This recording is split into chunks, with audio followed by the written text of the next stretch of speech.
Somebody's gonna have a fit when we get all this mail. She needs to settle down. We don't have time for this. And we hear all that. Stop! Stop! I think we are over a UXB. Y'all slowly get off the truck.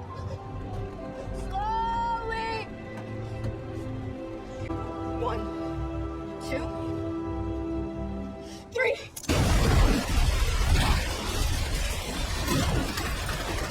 This scene was really sad. As soon as she said, I ain't got time for this, I said, damn, they about to die. Like, we all know at least one person in our lives that act like that. And I said, as soon as they said that, I said, yep, they about to die.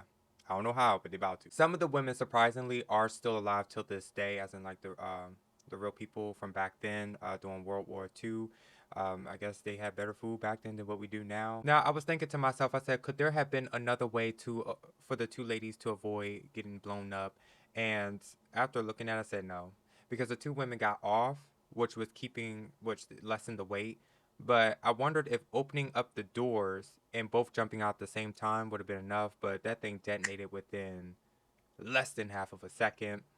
So there was no way of them getting out. And I'm pretty sure, as crazy as it was back then, but they were like, all right, we just got one detonated. Now we got to go and detonate another one. Because there was a scene where they showed one wasn't even detonated yet. So it was crazy that those two died. Rest in peace.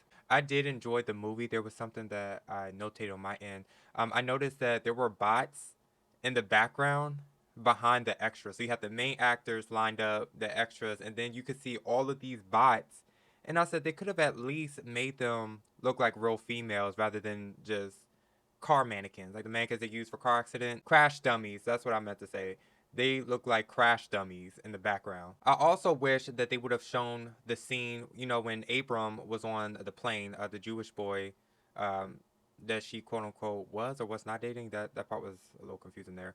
And I wish they would have showed us more combat before he went down. Of course, I know both things would have cost even more money, but hey, I would have loved to see that.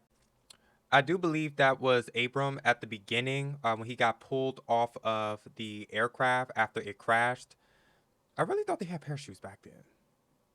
I don't know, but he already said he wasn't sure if he was going to make it or not. So, and once again, you know, Kerry Washington came through and played as Charity Adams. So she did her thing. She did a really good job.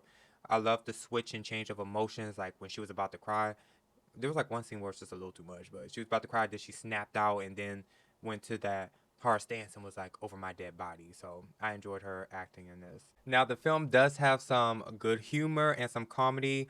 I'm not familiar with these two actresses, Shanice Williams, who played as Johnny May, and Malona Jackson, that played as Captain Campbell. I didn't even know Oprah was going to be in the film. She said, I got to be in this film. I said, oh damn.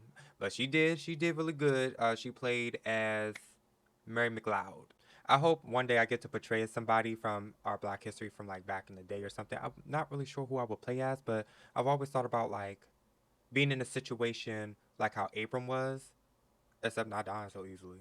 But outside of that, like it was a group of us together, you know, fighting against the enemy or whatever, like something cool. I don't know. Maybe it'll happen in the future. Who knows? The 6888 is now available on Netflix. Make sure you hit that subscribe button, and I will see you on the next video.